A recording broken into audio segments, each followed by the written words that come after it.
ఉంటారు.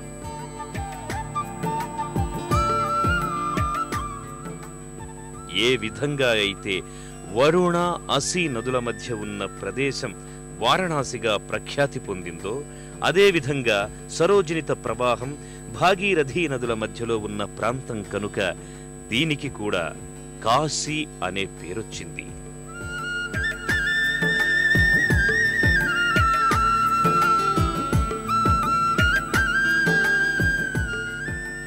వారణాసికి ఉత్తర భాగాన ఉన్నది కనుక ఉత్తర కాశీ అనే పేరు స్థిరపడింది.